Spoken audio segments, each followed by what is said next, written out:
उमा आज सुबह से ही बड़ी तेजी से अपना काम निपटा रही थी। उसके पीछे की वजह भी काफ़ी खास थी। उसको पूरे 3 साल बाद अपने मायके जाने का मौका जो मिला था। काम करते वक्त वह काफ़ी रिलैक्स थी क्योंकि सासू माँ उससे कहा था कि कुछ दिनों तक दीपा जो कि उसकी ननद थी नहीं आने वाली है।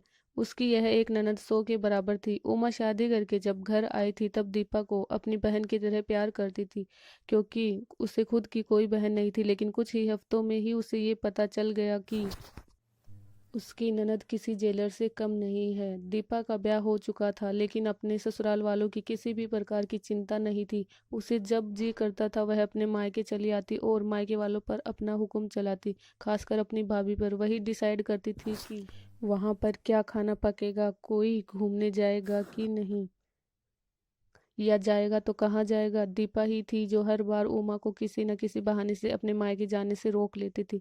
लेकिन आज का दिन कुछ अलग था क्योंकि माँ के कहने पर उमा के पति ने उसके मायके जाने का इंतजाम कर दिया था। ट्रेन की भी टिकट बुक हो चुकी थी। सारा काम खत्म करने के बाद उमा अपने पति के साथ अपना सामान लेकर घर के बाहर निकले ही थे कि सामने से दीपा आती हुई दिखाई दी। दीपा जिसके मुंह पर बड़ी सी स्माइल और आंखों में चमक थी, वहीं दूसरी तरफ उमा की आंखों में उसको देखकर पानी आ गया था, जो बस आंसू के रूप में छलकना बाकी था। भैया भाभी के पास आकर दीपा ने कहा, भैया क्यों भैया, कहाँ चले? अपनी पत्नी के साथ सैर सपाटा करने के लिए? अपनी बहन को भूल गए क्या? दीपक ने कहा, कहीं सैर सपाटा करने नहीं, तुम्हारी भाभी को मायके छोड़ने जा रहा हूँ। अच्छा, मैं आई और भाभी जाएगी? क्या आपकी पत्नी को मेरा आना पसंद नहीं है? दीपा ने भाई भाभी को टोंट मारते हुए कहा।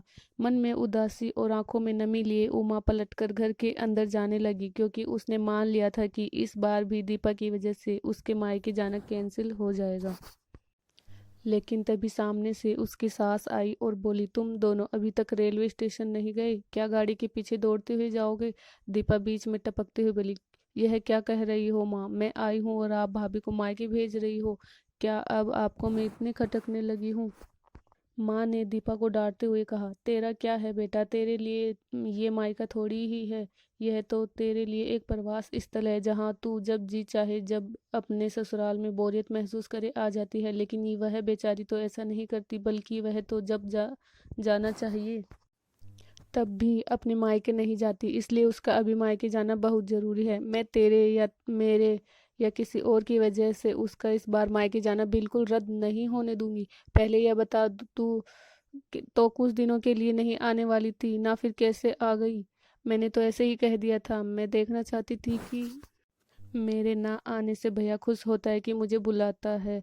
दीपा ने कहा, हाँ हाँ, क्यों नहीं, कोई बुलाए या ना बुलाए, पर्यटन स्थल पर तो हर कोई जा सकता है। अब की बार मेरी बहू को उसके पर्यटन स्थल पर यानी कि उसके मायके जाने दे। बेचारी ने सिर्फ अपने भाई की शादी देखी और अब तो उसके भाई को बच्चा भी हो गया है। उसका मुंह तक नहीं देखा उसने। उसे भी अपने हिस्से का सुख भोगने दे। माँ ने दीपा को फटकारते हुए और उमा की साइड लेते हुए कहा।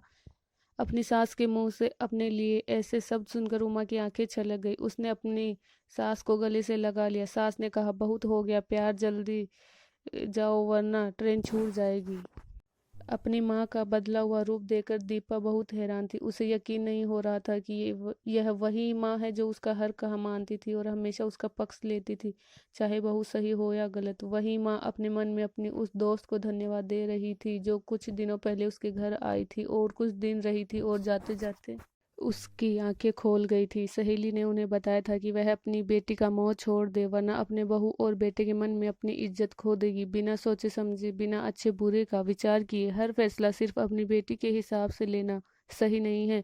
रेलवे स्टेशन पर ट्रेन के डिब्बे में बैठी उमा के चेहरे पर एक बहुत प्यारी मुस्कान थी, जिसे देख